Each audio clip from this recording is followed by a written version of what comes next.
And welcome back to North of the Broad. Theresa Jackson is with us again. She is program coordinator for VITA, which stands for Volunteer Income Tax Assistance Program. Good to have you back. Thank you. Thank you as always for having me here. Yes, we have more to talk about. That's right. Because we're closing in now in 2020. So people are beginning to think, we would think, about income tax for 2021 and this past year and how is it going to be different, and it's just sorting out so much uncertainty. That's right. There's still so much uncertainty. And that's one of the reasons I'm so grateful to be able to come back here to be able to talk about this and kind of let people know and keep everybody up to date sort of what's going on.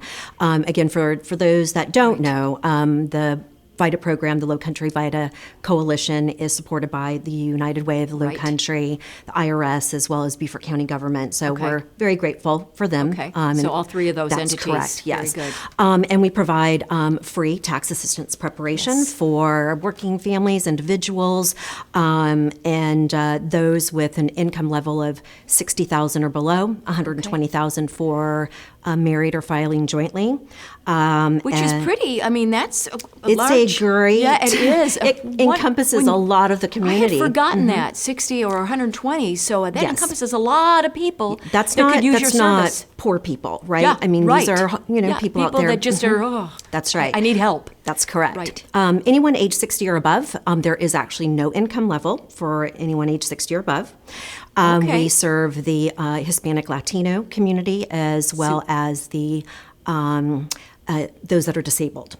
All right. But the one of the things that I wanted to talk about today, of course, is obviously our great need for volunteers. Yes. VITA does not exist without its volunteers, and particularly with this year with COVID, you have those that are saying, I just can't.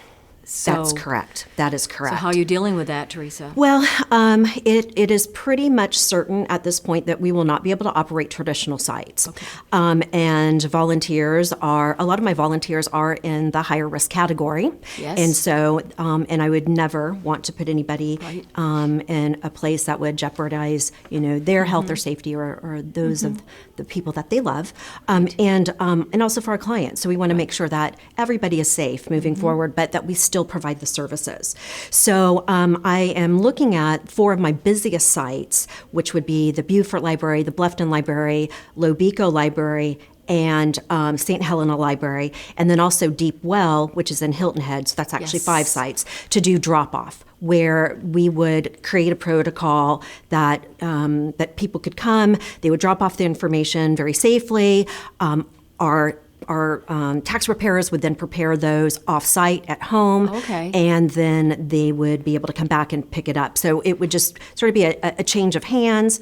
But not an in-person, right? That's correct. So how do they know what to drop, the documents they need to drop off? On your website? Everything would be on our website, which is VITALowcountry.org. Okay. And but we'll also be doing as much publicity as possible and working with these partners specifically to be able to get the information out beforehand so that the community knows that it is going to be different this year. So because a lot of the people that come to us are people that have come to us for 10, 15 years. Right. And so when things shut down last year, there was a mass panic, of course, and we were able to do some things to be able to help people, and so I called it my little pilot that doing some drop off and virtual last year, but it looks like that will be in fact what we're going to be doing mostly this year. Right. So we only have about 45 seconds left. This is such important information. What other messages do you want to get out in this show? If you had not filed a tax return in 2019, because you didn't think you made enough money, file it. Because even if you're filing it late, because you may be leaving $1,200 on the table, you might have not gotten your stimulus money from last year. And so if you have not received your stimulus money, file a tax return, please. Okay. Yes. Okay, very good. Yes. All right, thank you so much again. Of course, our time goes by so fast. I know it does. You do such a great job. Thank you so appreciate much. Theresa Jackson with VITA, and we'll be right back.